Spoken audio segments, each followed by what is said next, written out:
Thom, we don't know the outcome yet in Iraq and may not for a couple more days. But nonetheless, the U.S. commander, the top U.S. commander in Iraq, Ray Odierno, said on Monday morning that the U.S. is on track to leave and turn over control to the Iraqi security forces.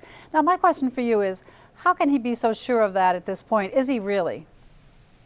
Right. I think his initial assessment was based on the fact that while there was certainly significant amounts of violence over the weekend and on Election Day yesterday, overall that violence did not impact the voting or the turnout. The voting actually as a percentage of registered voters was higher than national elections a year ago, although a little lower than the last time in 2005.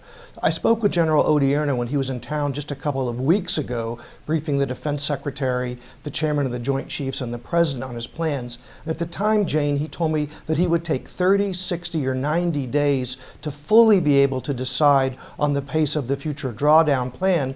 But I think what we heard him say this morning is that thus far, at least, things are going well. Now, it does seem, and again, it's early, but it's possible that Prime Minister Nouri Kamal al-Maliki won't win a clear victory here, even if he wins at all. So how has that changed the calculation if he's is in some sort of a power-sharing arrangement?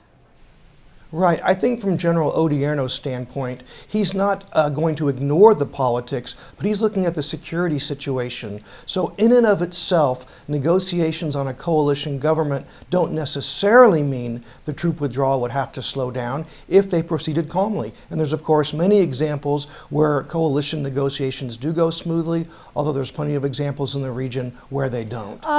What kind of a sense do U.S. commanders get from the overall security situation from the bombings that we saw on Sunday as the election began? I think really how you view the security situation on Election Day is sort of a Rorschach test for how you view the Iraq mission. If you want to see the mission going badly, you can point to a very large car bomb in Najaf. You can point to the mortar fire, the rocket fire, the number of bottle bombs that were thrown around Baghdad, the fact that almost 40 people were killed in Baghdad. From that standpoint, you can say there was a lot of violence. But those who want to see this as more of a success, the glass half full crowd will say, look, there were 5,000 polling places across the country. It's a large country. Many millions of people turned out to vote, and it was a larger percentage than voted a year ago. So they will view that as a success despite the violence. Thom, my last question for you, and just quickly, and I don't know if there is a quick answer, but are the Iraqi security forces ready, or will they be by the time the U.S. begins to pull out? It's a rolling readiness. At the small unit tactical level, Jane, I think they're ready to patrol and control small areas. But at a national level, they are not ready yet. But August, when the combat troops come out, and 2011, when the rest of the U.S. troops come out, that's really a long ways off. Thom, as always, thanks so much. Thank you, Jane.